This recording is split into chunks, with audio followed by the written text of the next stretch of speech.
मुझे उसके बारे में कोई भी कमेंट्स करनी नहीं। उन्होंने ऐसा नहीं करना चाहिए था। मैंने सुप्रिया के खिलाफ मेरे पत्नी को खड़ा किया, वो मेरी भूल थी। ये भूल वापिस इन्होंने नहीं करनी चाहिए थी, लेकिन की है। आखिर वोटर उसके बारे में डिसीजन लेंगे। मुझे उसके बारे में कोई भी कमेंट्स करनी नहीं।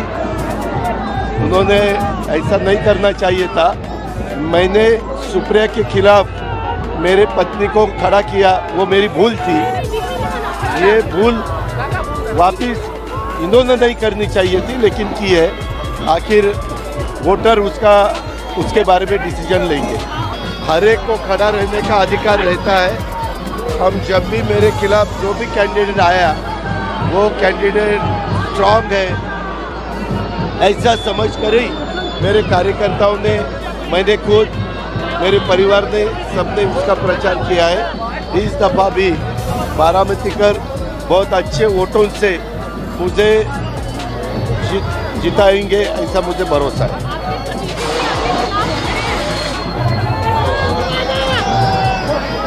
हाँ? क्या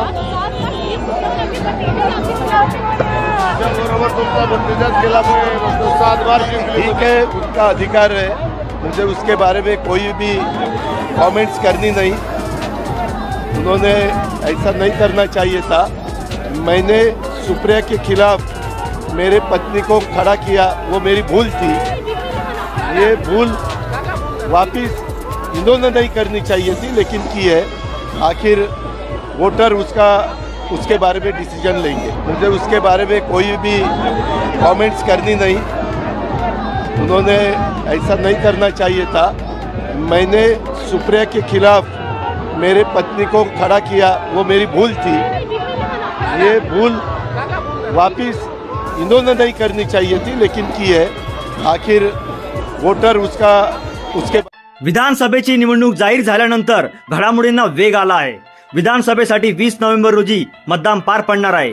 तर या निवडणुकीसाठी उमेदवारी अर्ज दाखल करण्यासाठी उद्या 29 ऑक्टोबर रोजी शेवटचा दिवस असल्यामुळे आज राज्यातील अनेक दिग्गज नेते आपले उमेदवारी अर्ज दाखल करत आहेत। राज्याचे उपमुख्यमंत्री अजित पवार यांनी देखील बारामतीतून आपला उमेदवारी अर्ज दाखल केला आहे।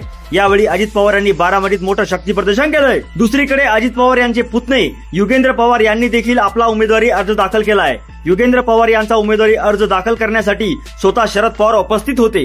लोकसभेच्या निवडणुकीनंतर बारामतीत पुन्हा एकदा पवार विरुद्ध पवार असा सामना पाहायला मिळणार आहे। लोकसभेच्या निवडणुकीत बारामतीत शरद पवार यांच्या कन्या सुप्रिया सुळे आणि अजित पवार यांच्या पत्नी सुनेत्रा पवार यांच्यात लढत झाली होती। यानंतर आता काका आणि पुतण्यात लढत होणार आहे। त्यानंतर आता काका आणि पुतण्यात लढत होणार आहे। या संदर्भातच बोलताना आज अजित पवारांनी बारामतीत एक मोठं विधान केलं। लोकसभेला सुप्रिया सुळे यांच्या विरोधात सुनेत्रा पवार यांना उभं करून मी चूक केली, पण आता युगेंद्र पवार यांना माझ्या विरोधात उभं करणं ती चूक त्यांनी शरद पवार यांनी करायला नको होती, असं अजित पवारांनी म्हटलं आहे।